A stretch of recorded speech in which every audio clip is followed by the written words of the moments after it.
பாவம், அவரை குறை சொல்லி குற்றமில்லை. கடந்த காலங்களிலே ஐக்கிய நாடுகள் மனித உரிமை பேரவையிலே நடைபெறுகின்ற விடயங்களுக்கும் ஐக்கிய நாடுகள் சபைகளிலே நடக்கின்ற விடயங்களுக்கும் இங்கே மாகாண சபைகளிலும் உள்ளூராட்சி சபைகளிலும் தீர்மானங்களை நிறைவேற்றிய அதி புத்திசாலிகளினுடைய தலைமையிலே வளர்ந்தவர்கள். நாங்கள் கீழ்த்தரமான அரசியல் செய்ய விரும்பவில்லை. எங்களாலும் கடந்த கால அவலங்களிலே யார் மக்களுக்கு ஏற்படுத்தினார்கள், கடந்த காலங்களிலே அவலங்களின் பின்னணியிலே யார் இருந்தார்கள் என்று தெளிவாக கதைக்க முடியும். எங்களாலும் புங்குடுதீவு பகுதியிலே இடம்பெற்ற வித்தியா படுகொலையின் போது யார் யாரெல்லாம் அரசியல் செய்தார்கள் என்று கதைக்க முடியும். எங்களாலும் தீவகத்திலே தொண்டு நிறுவனம் என்ற பெயரிலே ஒன்றை பதிவு செய்துவிட்டு புலம்பெயர் நாடுகளிலிருந்து பணத்தை பெற்று மரம் நடுவதாக யார் மரக்கணக்கு காட்டினார்கள் என்பதெல்லாம் எங்களுக்கு தெரியும். நாங்கள் அவற்றை பற்றி பேசி ஒரு கீழ்த்தரமான அரசியலை நாங்கள் இங்கே செய்ய விரும்பவில்லை. ஈழமக்கள் ஜனநாயக கட்சியினுடைய வேலை திட்டத்தை முன்கொண்டு சென்றார்கள் என்ற ஒரே காரணத்திற்காக ஈழமக்கள் ஜனநாயக கட்சியினுடைய நூற்றுக்கணக்கான தோழர்கள் கொலை செய்யப்பட்டிருக்கிறார்கள். அவ்வாறு கொலை செய்யப்பட்ட தோழர்களுடைய பிள்ளைகள், மனைவிகள் இன்று மனாதரவானவர்களாக இந்த மண்ணிலே தான் வாழ்ந்து கொண்டிருக்கிறார்கள். அவ்வாறான அவலங்களை வைத்து இபிடிபியாலும் அரசியல் செய்ய முடியும். ஆனால் ஈழமக்கள் ஜனநாயக கட்சி அவ்வாறான ஒரு கீழ்த்தரமான அரசியலை செய்ய வேண்டிய தேவையில்லை என்று நம்புகிறது. அனைவருக்கும் வணக்கம். நேற்றைய தினம் இந்த ஊடக மையத்திலே ஒரு ஊடகவியலாளர் சந்திப்பு ஒன்று நடைபெற்றிருந்தது. அந்த ஊடகவியலாளர் சந்திப்பிலே வேலணை பிரதேச சபையிலே போட்டியிடுகின்ற ஒரு கட்சியைச் சேர்ந்த இருவர் கலந்து கொண்டு தங்களுடைய கருத்துக்களை தெரிவிக்கின்ற போது ஈழமக்கள் ஜனநாயக கட்சி தொடர்பிலும் தங்களுடைய கருத்துக்களை வெளிப்படுத்தியிருந்தனர். உள்ளூராட்சி தேர்தல் நெருங்கிக் கொண்டிருக்கின்ற ஒரு சூழலிலே இவ்வாறான சேரடிக்கும் குற்றச்சாட்டுக்கள், எமது கட்சி மீதான சேரடிப்புகள் ஏன் மேற்கொள்ளப்படுகின்றன, இதன் பின்னணியிலே எவ்வாறான நோக்கங்கள் இருக்கின்றன என்பது தொடர்பிலே எங்களுடைய மக்களுக்கு தெளிவுபடுத்த வேண்டிய ஒரு தார்மீக கடமை இருக்கின்றது என்ற அடிப்படையிலே இந்த ஊடகவியலாளர் சந்திப்பை ஏற்பாடு செய்திருக்கின்றோம். நேற்றைய தினம் குறிப்பிட்ட விடயங்களுள் குறிப்பாக 2001ஆம் ஆண்டு நாரந்தனை பகுதியிலே ஏற்பட்ட ஒரு தேர்தல் வன்முறையிலே ஒருவர் உயிரிழந்திருந்தார், சிலர் காயமடைந்திருந்தார்கள். உண்மையிலேயே வேதனையான விடயம். அவ்வாறான சம்பவங்கள் நடைபெறக்கூடாது. அவ்வாறான சம்பவங்கள் தொடர்பில் நீதியான விசாரணைகள் முன்னெடுக்கப்பட்டு உரிய தீர்வுகள் வழங்கப்பட வேண்டும் என்பதுதான் எங்களுடைய நிலைப்பாடு. இருந்தாலும் குறித்த வழக்கு தொடர்ந்தும் நீதிமன்றத்தில் இருக்கின்ற நிலையில் அது தொடர்பில் தற்போதைக்கு எந்த விதமான கருத்துக்களை நாங்கள் தெரிவிக்க விரும்பவில்லை. இருந்தாலும் உள்ளூராட்சி தேர்தல் ஒன்று நெருங்கிக் கொண்டிருக்கின்ற நிலையிலே ஏன் இவ்வாறான விடயங்கள் பேசுபொருளாக்கப்படுகின்றன, இவ்வாறான விடயங்களை பேசுபொருளாக்குவதனூடாக என்ன நன்மையை அடைய முனைகிறார்கள்? இவ்வாறான சேரடிப்புகள் ஒன்றும் ஈழமக்கள் ஜனநாயக கட்சியை பொறுத்தவரையிலோ, ஈழமக்கள் ஜனநாயக கட்சியினுடைய செயலாளர் நாயகம் தோழர் டக்ளஸ் தேவானந்தாவை பொறுத்தவரையிலும் புதியவை அல்ல. கடந்த காலங்களிலும் இவ்வாறான பலர் இவ்வாறான செயற்பாடுகளிலே ஈடுபட்டிருக்கின்றார்கள். ஈழமக்கள் ஜனநாயக கட்சியினுடைய வினைத்திறனான செயற்பாடுகளையும் ஈழமக்கள் ஜனநாயக கட்சியினுடைய வேலை திட்டங்களையும் அதனுடைய நடைமுறை சாத்தியமான அரசியலையும் எதிர்கொள்ள முடியாதவர்களும் தேர்தலிலே இறங்கி இருக்கின்ற போதிலும் மக்கள் மத்தியில் எவ்வாறான விடயங்களை கூறி தம்மை அறிமுகப்படுத்த வேண்டும் என்ற அறிமுகம் இல்லாதவர்களும் தங்களை அறிமுகப்படுத்துவதற்காக, தங்களுடைய அரசியலை முன்கொண்டு செல்வதற்காக, தங்களுடைய இயலாமைகளை மறைப்பதற்காக ஈழமக்கள் ஜனநாயக கட்சி மீது இவ்வாறான சேரடிப்புகளை மேற்கொண்டு வருவதுதான் தொடர்ச்சியாக இடம்பெற்று வருகின்றது. குறிப்பாக இந்த வேலணை பிரதேச சபையை எடுத்துக்கொள்வோமாக இருந்தால் 1998ஆம் ஆண்டிலிருந்து தொடர்ச்சியாக இன்று வரையிலே வேலணை பிரதேச சபை ஈழமக்கள் ஜனநாயக கட்சியினாலேயே வழிநடத்தப்பட்டு வந்திருக்கின்றது. வேலணை பிரதேசத்திலே முன்னெடுக்கப்பட்ட அனைத்து வேலை திட்டங்களும் அபிவிருத்தி திட்டங்களும் இபிடிபியினால் மேற்கொள்ளப்பட்டவையாகவே இருக்கின்றன. இருந்த போதிலும் அவ்வாறான வேலை திட்டங்களில் எந்த விதமான பிழைகளையும் கண்டுபிடிக்க முடியாது. ஏனென்று சொன்னால் அந்த அளவிற்கு அங்கே மேற்கொள்ளப்பட்ட வேலை திட்டங்கள் வெளிப்படைத்தன்மையானவையாகவும் நேர்மையானவையாகவும் ஊழலற்றவையாகவும் முன்னெடுக்கப்பட்டிருக்கின்றன. இவ்வாறான சூழலிலே தான் கடந்த கால அவலங்களையும் கடந்த கால சீரடிப்புகளையும் வெளிப்படுத்தி தங்களுடைய அரசியலை முன்னெடுக்க முயல்கிறார்கள். இந்த நாட்டிலே கடந்த காலத்தில் யுத்தம் ஒன்று இடம்பெற்றது. யுத்தம் இடம்பெற்ற காலங்களிலே பல்வேறு தரப்புகளும் அவலங்களை சந்தித்திருக்கின்றார்கள். ஈழமக்கள் ஜனநாயக கட்சியினுடைய வேலைத்திட்டத்தை முன்கொண்டு சென்றார்கள் என்ற ஒரே காரணத்திற்காக ஈழமக்கள் ஜனநாயக கட்சியினுடைய நூற்றுக்கணக்கான தோழர்கள் கொலை செய்யப்பட்டிருக்கிறார்கள். அவ்வாறு கொலை செய்யப்பட்ட தோழர்களுடைய பிள்ளைகள், மனைவிகள் இன்று அனாதரவானவர்களாக இந்த மண்ணிலே தான் வாழ்ந்து கொண்டிருக்கிறார்கள். அவ்வாறான அவலங்களை வைத்து இபிடிபியாலும் அரசியல் செய்ய முடியும்.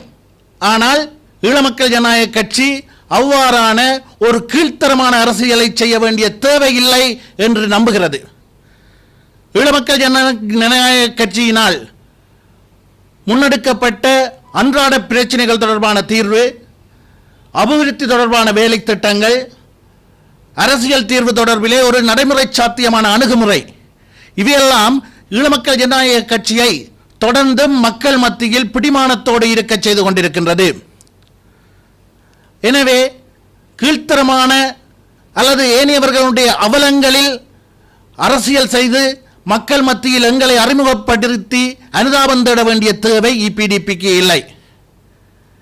இந்த மக்கள் மத்தியிலே தங்களை அறிமுகப்படுத்த முடியாதவர்கள் தான் இவ்வாறான கீழ்த்தரமான செயல்களிலே ஈடுபட்டுக் கொண்டிருக்கின்றார்கள் என்பதை மக்கள் புரிந்து கொள்ள வேண்டும். இன்னும் ஒரு விடயத்தை சொல்ல விரும்புகின்றோம். ஈழமக்கள் ஜனநாயக கட்சிக்கு எதிராக அரசியல் செய்து ஈழமக்கள் ஜனநாயக கட்சியை தோற்கடிக்க விரும்புகிறீர்களாக இருந்தால், அல்லது நீங்கள் வெற்றி பெற்றுக் கொள்ள விரும்புகிறீர்களாக இருந்தால் அரசியலை புரிந்து கொள்ளுங்கள், அதற்கான தகுதியை உங்களிடம் வளர்த்துக் கொள்ளுங்கள். நேற்றைய தினம் அந்த ஊடக சந்திப்பிலே கருத்து தெரிவித்திருந்த தம்பி ஒருவர் உள்ளூராட்சி மன்ற தேர்தலிலே போட்டியிடுவது ஏன் என்ற கேள்வி கேட்கிறார். அதாவது தான் அந்த தேர்தலிலே போட்டியிடுவது தற்போது தேசிய மக்கள் சக்தியை வெல்லவிடக் கூடாது என்பதற்காக தங்களை வெற்றி பெறச் செய்ய வேண்டும் என்று சொல்கிறார். அதற்கு அவர் சொல்கின்ற காரணம் வேடிக்கையானதாக இருந்தது. அவர் சொன்னபடியும் சரியானதாக இருந்தாலும் எமது பிரதேசங்களிலே இந்த பிரதேசத்தைச் சேர்ந்தவர்கள் தான் ஆள வேண்டும் என்ற ஒரு எதிர்பார்ப்பு அவர் மத்தியிலே இருப்பது நியாயமானதாக இருந்தாலும் அவர் சொன்ன விடயம்தான் கன்றாவித்தனமானதாக இருந்தது.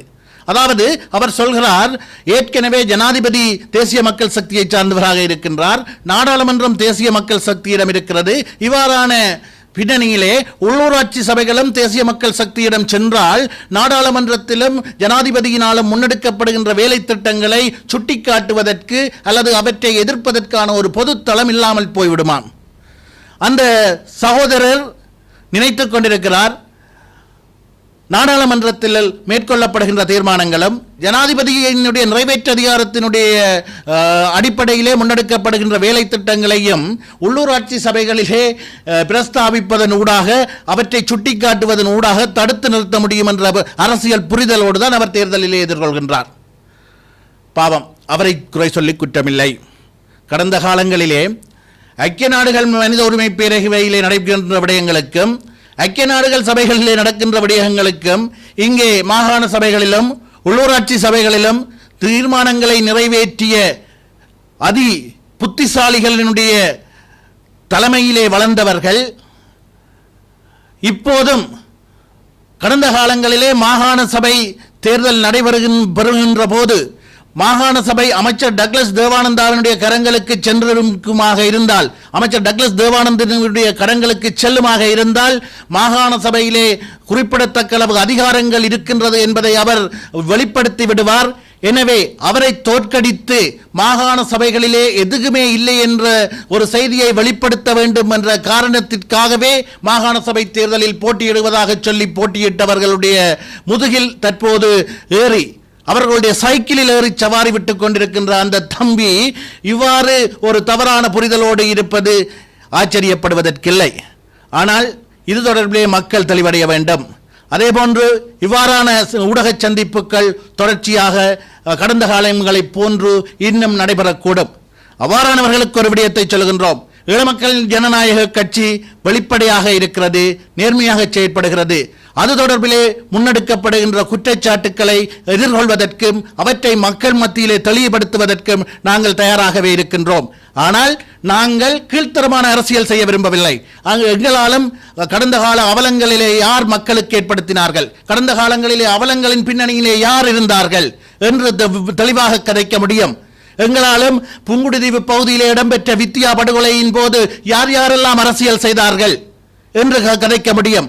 எங்களாலும் தீவகத்திலே தொண்டு நிறுவனம் என்ற பெயரிலே ஒன்றை பதிவு செய்துவிட்டு புலம்பெயர் நாடுகளிலிருந்து பணத்தை பெற்று மரம் நடுவதாக யார் மரக்கணக்கு காட்டினார்கள் என்பதெல்லாம் எங்களுக்கு தெரியும். நாங்கள் அவற்றை பற்றி பேசி ஒரு கீழ்த்தரமான அரசியலை நாங்கள் இங்கே செய்ய விரும்பவில்லை.